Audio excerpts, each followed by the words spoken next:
Now you're going back in ministry in the same Yes. jail. Are some of the same Yes. jailers there that were there when you 100%. were? Yes. Oh yeah. Really? I love Yeah. that. Yeah, they and they were the first ones to root for me when I came out of it. They were like, and one of them even mentioned to me last night. I went into Gregg County Jail last night, and she said when I was leaving, she just come and give me a hug. And she said, Brittney, she said, when you were coming in this jail all the time, she said, we always saw the best of you. She said, because you were away from drugs and you were in a Hmm. place where you were clean. And she said, so she said, we always knew that there was good in you and that you could do it. She said, we never, and that's jailers. That's not necessarily the police department, but she Yeah. even mentioned last night, and they're just so proud of me, and it's so cool walking in there to the same cell blocks that I used to live in and sleep in every night, and just being on the other side of the fence and being able to preach the gospel to these girls. So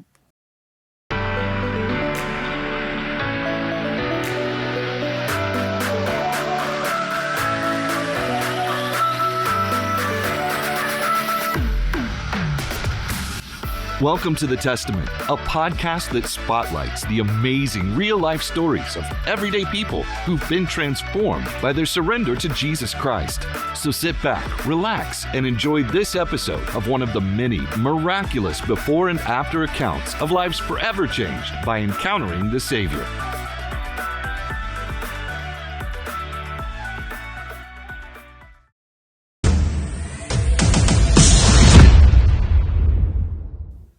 Hello, everybody. Welcome to the Testament Podcast. My name is Jeff Keck. Hey, we're here today. We're gonna do a two-part special today with my new friend, by the way, Brittney Singleton. Brittney, hi. How are I'm you? good. I'm good.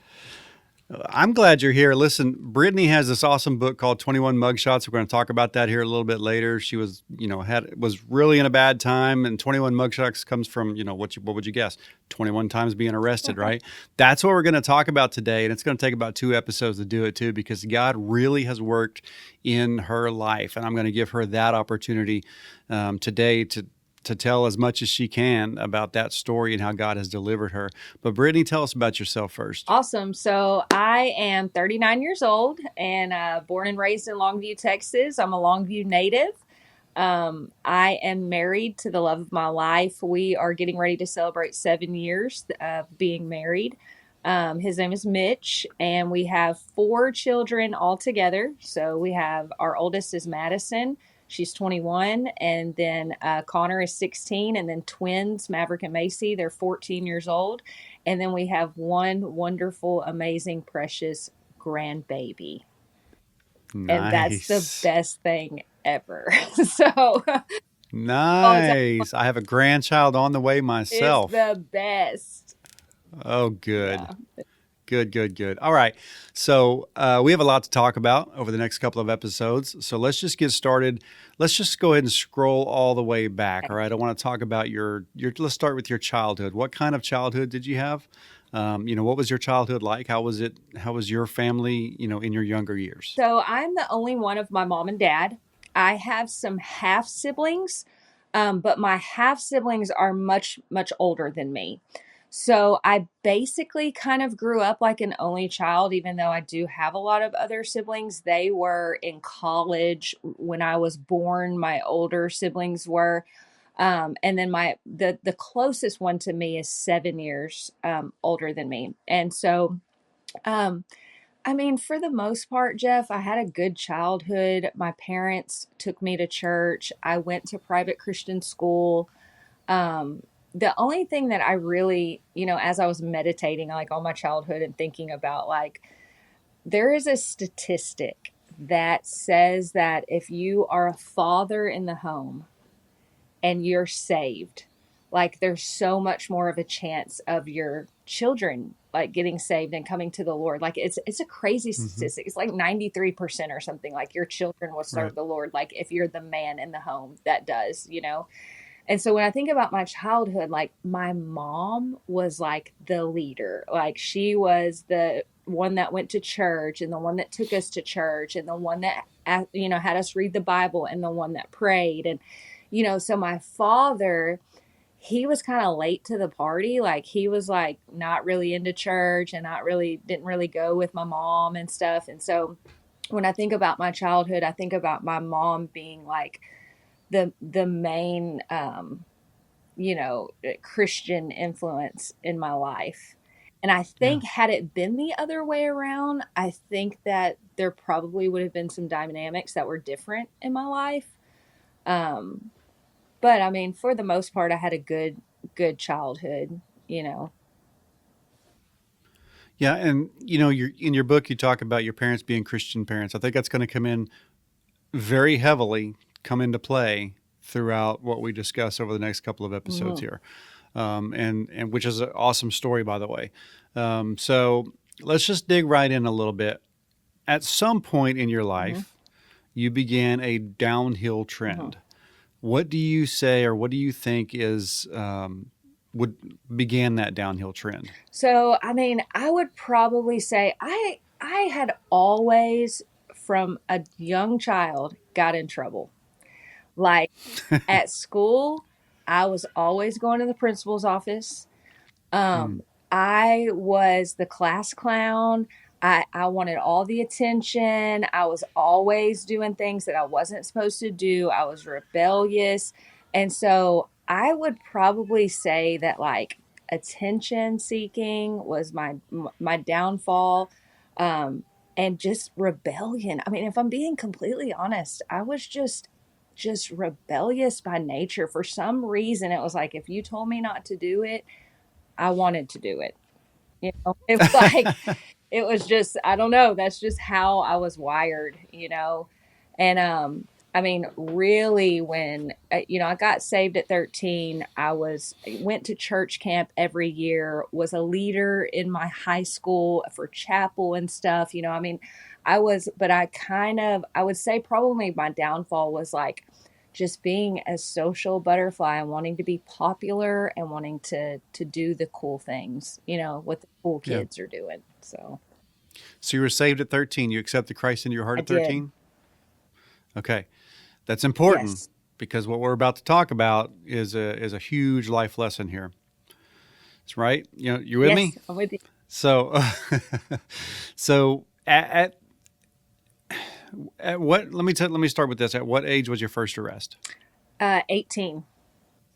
Okay, so between 13 when you were saved and 18, tell me about that period. Yeah, so I started drinking, when I got to be about 15 years old, I looked a lot older. So I started Mm, kind of hanging out with some public school kids that didn't go to my private school, and they started inviting me to parties, and I started drinking. I started just going to parties, on the weekends. I would tell my parents I was going to some church thing, and I would go to a party instead. And really, I started kind of smoking pot somewhere around the age of 16, 17. And then really my my demise, where it really really started, was when I met my ex-husband, my oldest daughter's dad. And he introduced me to a hard drug that had mm, just come out. Or that, I don't know if it had just come out, but it was just becoming popular during that 2000s era. And that is really when it grabbed a hold of me. Up until then, I didn't have a drug problem. Like, I could go without drugs, but when I did that particular drug, it grabbed me. I liked it, and I wanted to feel the way that it made me feel over and over again, you know. So would you at 16, 15, whatever, are you like staying out late out of the house or Yeah, what? staying out late. Of course, I had a curfew, and Yeah. so sometimes I would, come home under the influence of that drug and just go into my bedroom because I had to be home at midnight, so I would Right. go in there and just be under the influence of that drug if I had to. I would try to lie and wheel and deal and stay out if I could. But I mean, there was several times where I would be under the influence of that drug and come home, at 17. That really started when I was 17 years old. Yeah. So I know that your parents at some point throughout the book they started realizing that something's wrong and something's going on with Hmm. you. Was that at 17 or were you able to hide this for a little I while? was able to hide it for a little while. I mean, obviously, when I got pregnant, that was a big red flag to the family and to Sure. everybody that something's going on. So that, but I was able to, during that time in my life, I was able to hide things really well. Yeah. Yeah.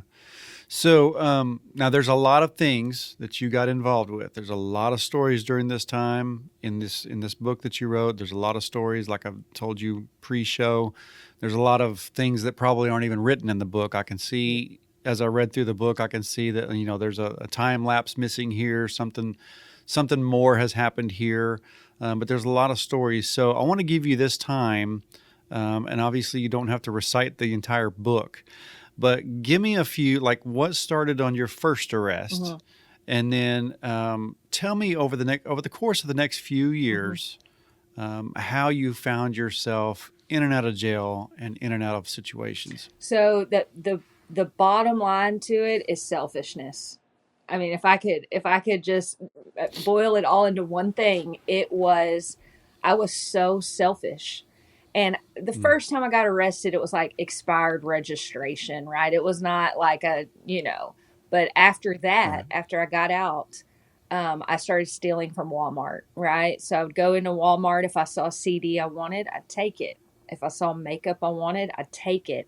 And I was so selfish during those, years. I was just, if I wanted something, I was just self gratification, right? Just whatever I wanted, I wanted. And I'd do whatever I had to do to get it. And so the beginning arrest were a lot of stealing, um, some and ultimately the first time that I went to prison, I was a young woman. I started getting arrested at 18, but by the time I Yeah. was 22 years old, I was already on my way to prison, and I was on my way to prison for stealing too. Mm, It was growing. It wasn't just makeup, right? It became a checkbook and credit cards and things like that. So that's kind of the snowball, was stealing that really, got ended up mhm. that me going to prison behind that. So And there's a story behind the checkbook. yes. Yeah. So when I was 22 years old, I met a guy. My dad was in the car business, and I got invited to a poker game. Is how it was, and there was a bunch of guys at this poker table that worked in the car business, basically. And I just went over and sat by one of them and introduced myself, and he introduced himself, and I say this to young girls anytime I preach anywhere. I'm like, listen, young girls, especially young college age girls. It started with just a conversation with this guy, and he was so sly. He just basically said, "Hey, you're a beautiful girl, Brittney. There's guys that'll take care of you. Like there's guys that'll pay for you to have an apartment and pay for you to have a car, and it just started off so innocent. And to me, I was like, man, he's right. I'm a beautiful girl. There's guys that'll take care of me. And that's how it started. And I would begin going over to his house, and I would end up sleeping with him, and he would take me on these shopping sprees and do all these nice things for me, and that's really how it started. And I tell girls that all the time, like, be aware, like, that this is not, and it is prostitution, that is what it is, Yeah. so. So well, but he ended up paying you too, Yeah, right? he paid me. He would take me on shopping sprees. He bought me a car. He would take care of me, and I would go over there and sleep with him a couple times a week, you know. And you stole from him? Yes, he was the first person that I stole, a checkbook from. he asked me to clean his office one morning, and I went to his office. I opened up a drawer. There was a checkbook in there.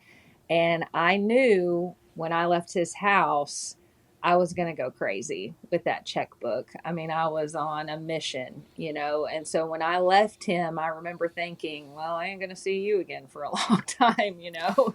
So, and I did. I went and wrote checks all over town. I wrote checks to myself like a really smart girl.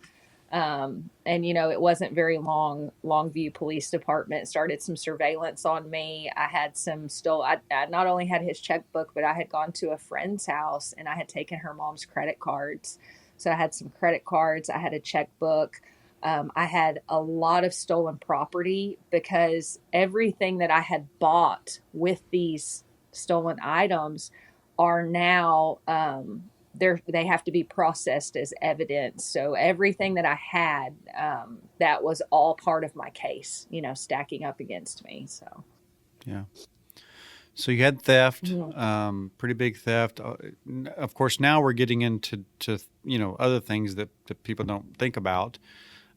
So at this point, are the drugs getting heavier? Tell me Oh more. yeah, for sure. So at this point, you know, I started developing an addiction to pain medication. So I got addicted to pain medication, and the awesome part about being addicted to pain medication is you go to these doctors and you say, "Hey, I'm addicted to this pain medication," and they put you on more medication that you get addicted to. And they're like, "Hey, to get off of this, you need to take this." And it's the dumbest thing ever because you end up getting addicted to. So I was on all kinds of medication that was supposed to help me with addiction that basically is just junk. And I tell people that I'm like, look, all that stuff is junk. You don't need it. Like you're just, it's a lie. It's like, oh, we have this to get you off of this. And it's just a lie. It's the devil, really. And so, anyways, during that time, I was getting heavy on pain pills, heavy on prescription medications, um, drinking as well on top of everything. At that point, I hadn't really started to do meth yet, but I was developing quite a pill addiction during that time. Now, were you already with your ex at that time, So Madison's yeah, dad? so Madison's dad and I divorced when I was around 20 years old. So that was a very short, you know, I got pregnant at 17, we got married, and then we got divorced by the time I was 20. Okay, now he introduced you to some stuff too. Yes. Yeah. Yeah. He introduced me to X, which is what I got addicted to in high school. Gotcha. Yep. Okay, so now you guys get divorced. Mhm. It gets worse. Keep going. What happened next? Yeah. So I went to prison for the first time at 22 years old. And this is for the theft Yeah, that's for charges. all the theft Okay. charges. I turned 23 in prison. And I had a guy that I was kind of like, honestly, he was a drug dealer. And I was, you know, I bought weed from him and stuff. But for whatever Yeah. reason, when I was in jail, he kept up with me. And he was like one of the only people who kept up with me, right? So he would write me a letter, put a little money on my books. And so he was like, out of all the people who were like, oh, I'll be there for you. And he was Yeah. like one of the only ones. So when I got released, I went to a halfway house and I had him send me a cell phone in the mail. And I got busted with that cell phone at the halfway house, didn't even make it home. And they sent me back to Gray County Jail. And so he would write me and he would, you know, be there for me all that time. And so I did a long time behind that charge because I was supposed to go to 6 months rehab, 3 months halfway house, and go home. Well, at the halfway house, I started screwing everything up, you know, and the Bible says, like, as a dog returns to his vomit, so a fool Yeah. returns to his folly. And that was me. I was so foolish. I mean, the minute I got out of prison, I hadn't smoked a cigarette in over a year. First thing I do is go buy cigarettes.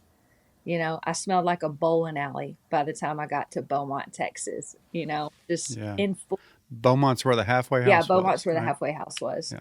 And so, anyway, so when I finally got released for that charge, it took a long time. I think I set 16 months straight, because when I messed up at the halfway house, they I went to court and they were like, "We're done with you. Like you're gonna have to sit your time out," you know.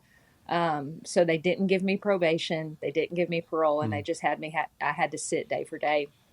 And when I did get out, I called that guy who had sent me the cell phone and started shacking up with him.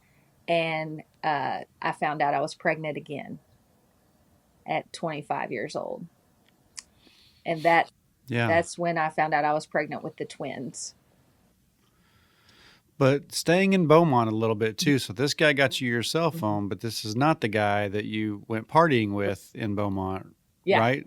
That's a different guy? Yeah. So when I was at Beaumont at the halfway house, they said, okay, two major rules.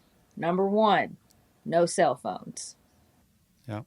And remember, Jeff, rebellion is my problem, right? Sure. So the first thing I did was get a cell phone, right? Because they Yep. told me not to. Number two, they said, no relationships. Hmm. Well, in Beaumont, you can't have your own car. You can't, so you have to take the bus everywhere. Well, I met a guy at the bus stop, and started flirting with him. And I had a cell phone and he had a cell phone. He's in rebellion too. And we start texting one another. And I get in a relationship with some guy I met at the bus stop. And he had just gotten He out had of just got prison. out of prison too. He Yeah. was also at a halfway house in Right. Beaumont as well. So, So that cell phone ended up getting you back to Gray County. yes. That Gray County police came and arrested me for possession of a cell phone, which is considered contraband in a therapeutic community, which I didn't know there was such a charge, but apparently there is. I guess it's kind of like violating your It probation. is. It is. Right? Yeah, it was Yeah, it's a directly probation violation. connected to that. In all my paperwork, it said that. It said VOP next to it, which is a violation of probation. Yeah. Okay. All right. So then you go back to jail for a little bit. They say, we're not giving you probation anymore. You're not getting Yep. off. They Tell me said now. they just said, look, we can't trust you, was basically what they told me. Like when we when we give you just a little bit, you can't do it, and so they said, we're gonna give you state jail. And so they gave me a sentence of 16 months, but I had to serve all of it before they would let me out. Wow. Yep.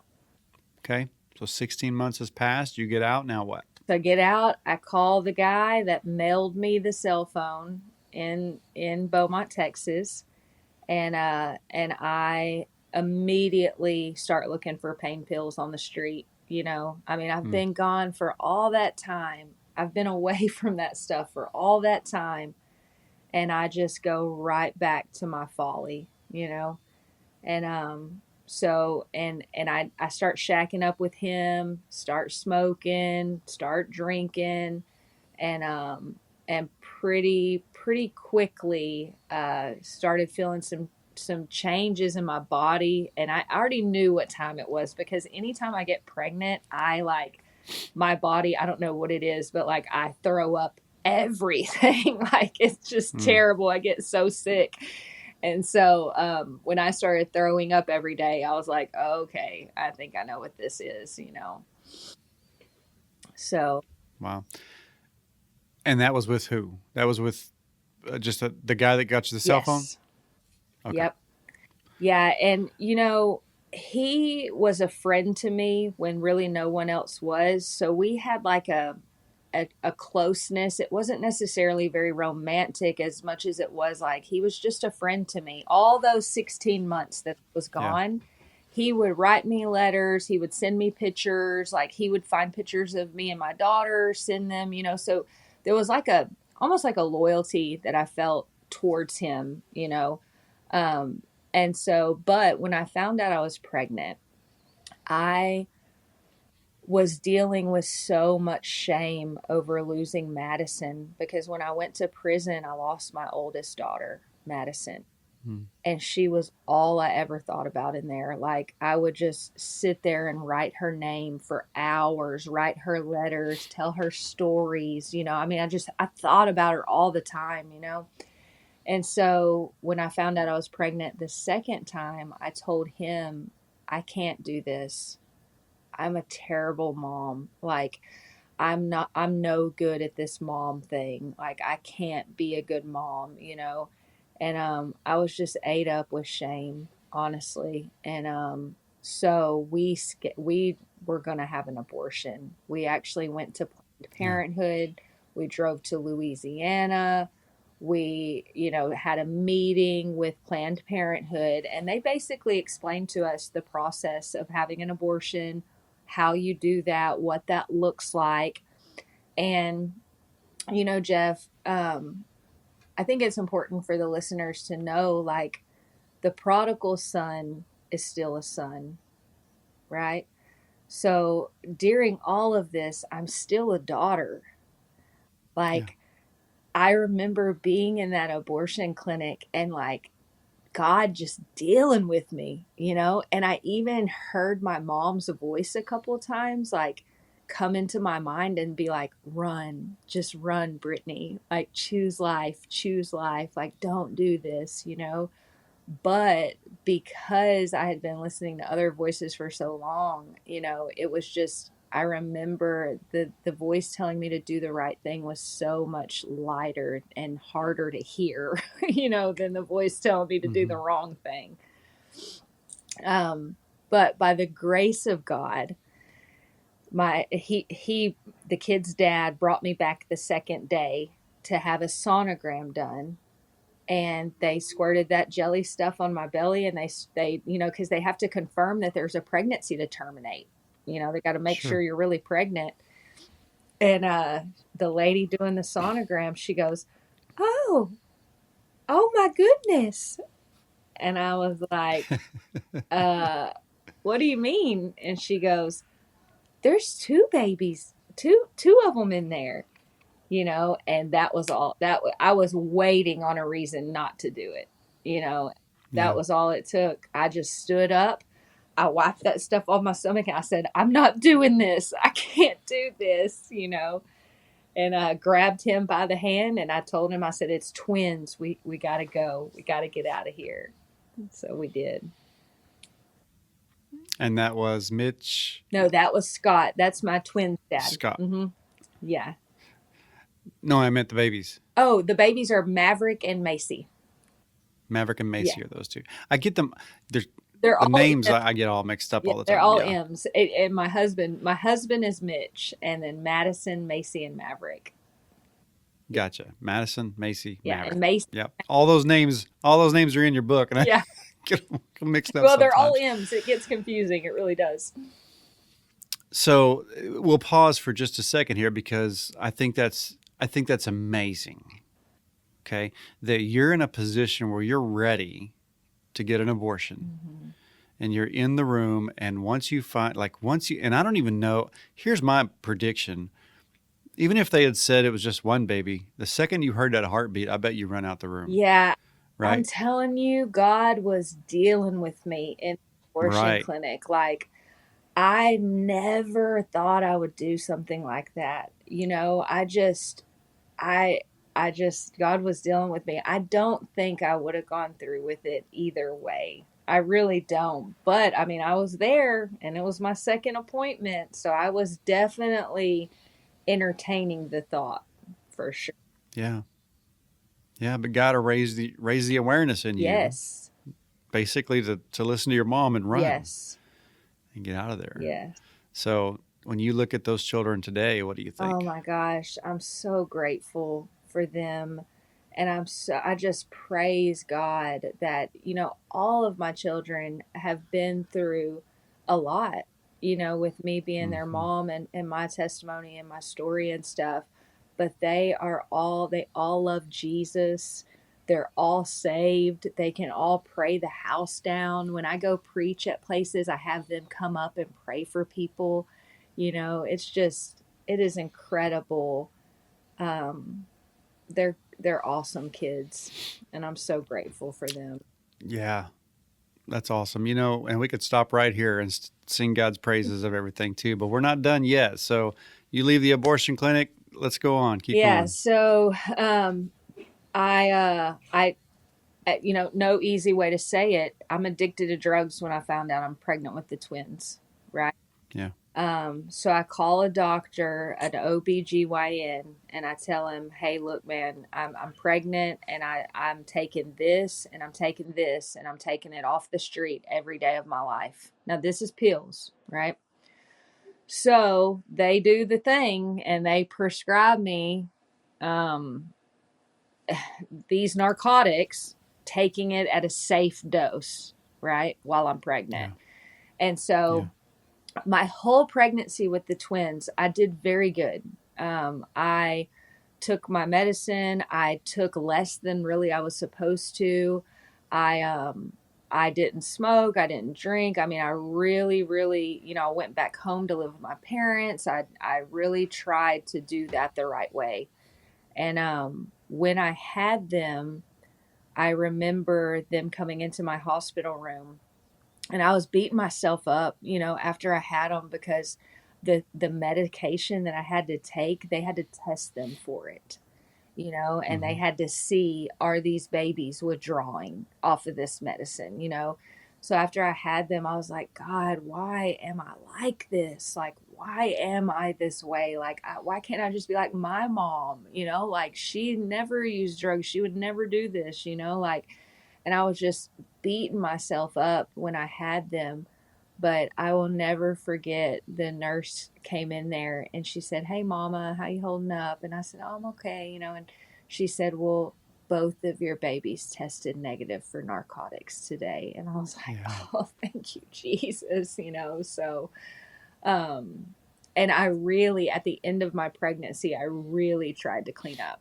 I was like taking very little, like way less than I was supposed to. But when I brought them home, I, now looking back, I believe that I had some postpartum depression, Yeah. because I felt like someone had just taken a hose and just like sucked my soul out of my body. Like, things that normally made me happy were not making me happy. I used to love Eminem back then. I used to love rap music. I used to love watching like the music awards and stuff like that. And I remember watching it and just feeling like I just want to die. Like, just no happiness, no joy. And so I really struggled with depression after I had the twins, for sure. Hmm. And that ultimately led to this guy leaving you? Yes. Yeah. So he was dealing drugs at the time. He was sending me to pick up drugs, to sell drugs, for him. I ended up, meeting a guy one night that I was selling drugs to for him, and kind of getting hooked up with that guy, getting in a relationship with him, kind of unbeknownst to, their dad. And, during this time, I also had this great idea that if I could get skinny again, and, because I just had these babies, that I could call the guy that I had slept with for money, Right. and so I did. I started, as innocent as it was, I got a hold of some meth, to lose weight. I was like, if I just do some meth, I can lose some weight, and I can, and get skinny again. And so, under the influence of that drug, I mean, I remember it. Like, I remember doing it. I picked up my phone, called that guy that I had gone to prison behind, that I had been selling my body to, and just said, hey, I need some money. And he said, okay, come over, you know? And so I started doing that again. And during all of this, the guy that I slept with for money, introduced me to another guy. This guy was a doctor in town, Mm-hmm. pretty prominent doctor, member of society, Yeah. And and the guy told me, he said he can pay you a lot more than I can, and he can help you in ways that I can't as far as finances go. And so I started seeing that guy. And that doctor that I began to sleep with, he was married and he was going through a divorce. But that bothered me. Deep Yeah. down, I was like, I just felt like such a piece of crap. I felt like, man, I am doing some of the most shady, terrible things that a person can do for what? Money, to get drugs. Like it that's really when I just started just sinking to the bottom, you know. So, You recognize that you're sinking to the bottom at this time, yeah, but it didn't stop you. no. No, because at some point it just became like, I don't know, it was a choice. I had a choice to make, and everybody has a Yeah. choice, but I remember thinking, okay, I can try to be a mom and try to work a real job and try to take care of my babies legally, or I can leave these babies with somebody who cares about them and loves them, and I can go out and I can make an easy living, and I can, I can, it's like the easy street, you know? And I Mm-hmm. had that choice to make. Do I want to do the hard thing and be a mom and get a real job, or do I want to go down this easy street? And I chose it, and I left my babies at my parents, and I left them and I abandoned them, and I went out to that doctor's house, and he gave me enough money to get a week at a hotel, and that's how it started. You know, that's how kind of my starting to live on the streets started, and starting to live from hotel to hotel, sleeping with Yeah. these men to get enough money for another week at a hotel, another week at a hotel, another week at a hotel. And that was kind of, that was a cycle that kind of began during that time in my life.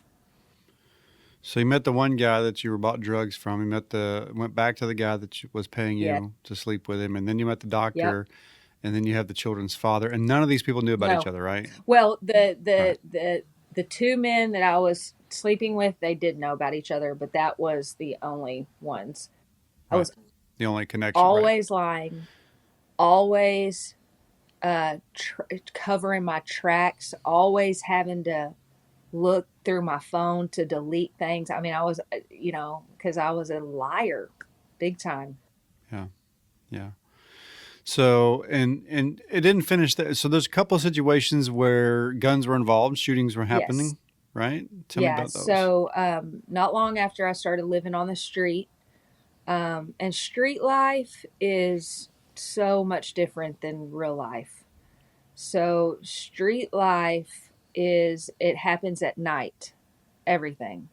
Like, Yeah. you're a children of the night, of the dark, which is crazy. Now that looking back, all these scriptures that talk about like being children of the light and children of the day, like that's what Mm-hmm. Christians are, right? Like we live in the daytime and in the light. But being on the street, everything happens at night, and night is a big deal, and you sleep all day and you party all night. And that's what started to happen with me. Just sleep all day, party all night, hustle all night long, all hours of the night.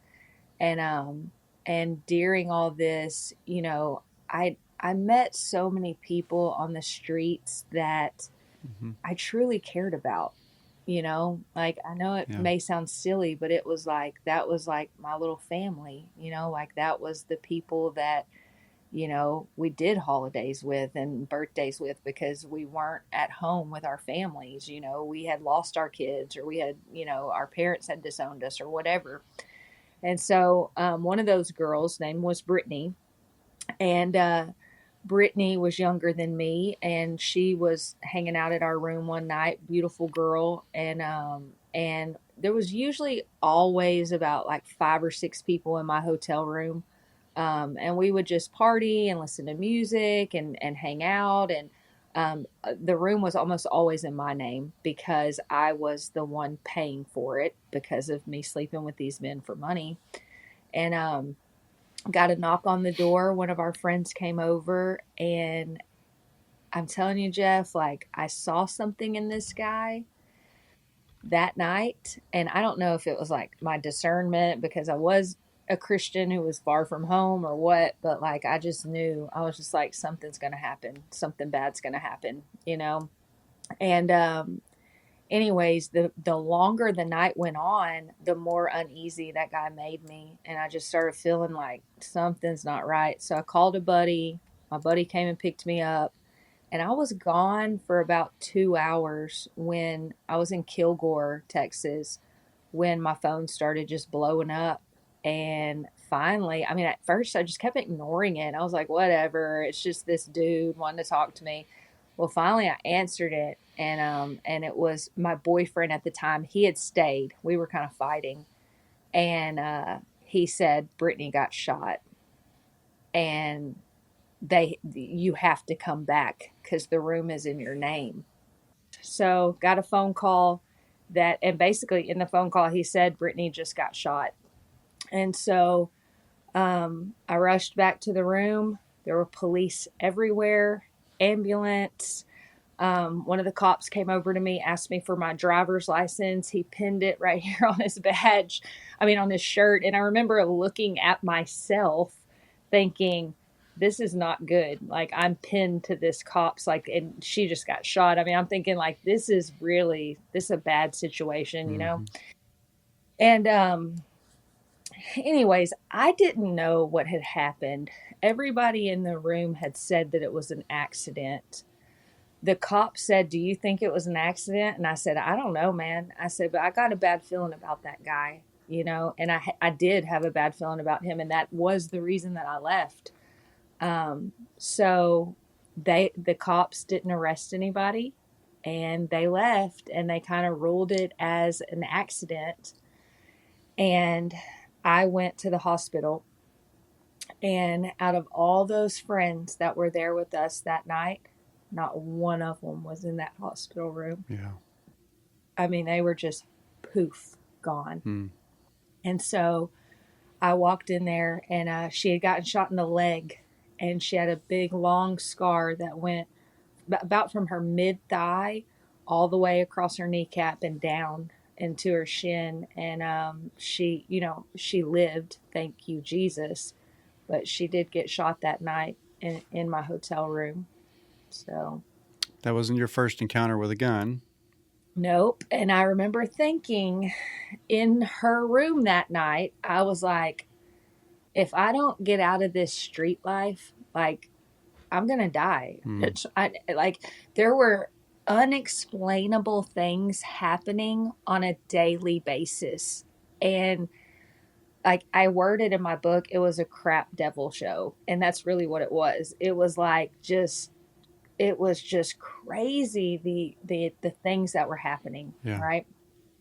So anyways, after Brittany got shot, and it wasn't very long after Brittany got shot, I had moved hotel rooms because I thought, man, this hotel room is a dump. And it really was. The one that she got shot at, it was like one of the cheapest hotels that you could get in Longview. And it was, so I moved on up towards Gilmer Road and Highway 80. And I was like, oh yeah, this is, this is way better.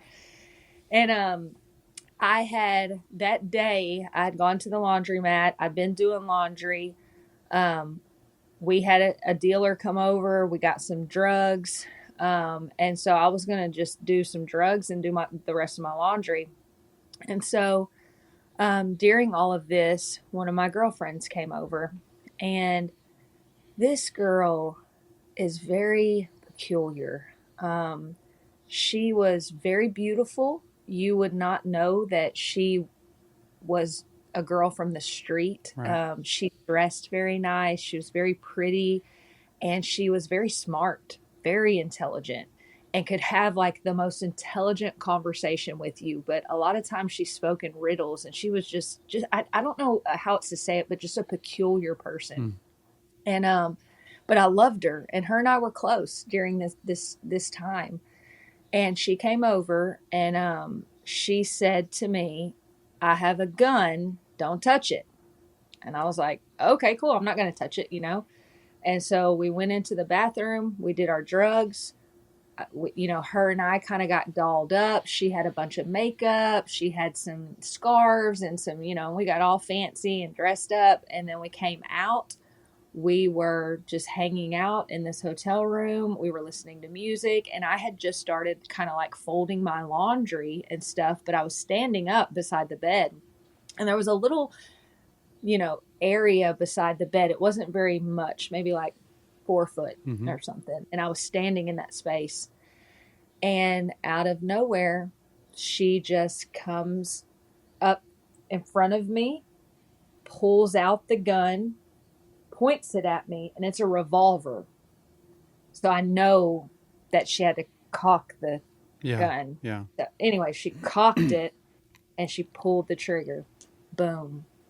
And she shot at me. And I have never heard anything so loud ever in my life. To this day, I can't explain how bad my ears were ringing. Mm. And I thought I got shot in the head. So when I hit the ground, I grabbed my ear like this, and I looked at my hand, and there was blood on my hand. Mm. So I was thinking, okay, I've been shot in the head. And my boyfriend at the time tackled her and wrestled the gun out of her hand. And he said, "You just tried to kill my girlfriend. You just tried it." And he was like, just going off on her. And she was saying, I swear it was an accident. It was an accident. I swear I would never try to kill her. I would never try to kill her. And the bullet got so close, just like Trump, Yeah. it flew so close to my ear. I had to have a little bandage, just like Trump. I mean, it's crazy that I can stand now because this happened in 2012, Yeah. But I had to bandage my ear for a few weeks. I had to wear a little bandage on my ear, and that is really, Jeff, when I started losing my mind. Yeah. I think I had PTSD after I got shot at. I mean, that's a very traumatic thing Sure. to go through. And I was always thinking people were trying to kill me. I was always I was always trying to think of who I owed money to, if somebody had put a hit on me, if maybe that doctor that I was sleeping with, maybe his wife was paying to have me murdered. I Mm. mean, all this was just, and I would just meditate on it day and night. Why is somebody trying to kill me? Why is somebody trying to harm me? What have I done to have a hit on my life? Yeah. So, Okay. What's next? so, um, pretty much, You got to the point of being suicidal at some point too, right? yes.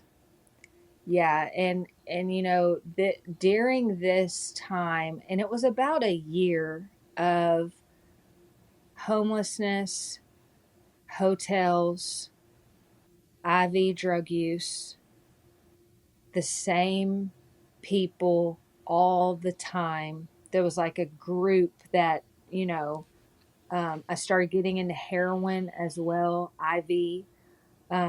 And for about a year of my life, and really, I had a boyfriend during that time that really showed me the dark side, Yeah. and this is really when I just went crazy.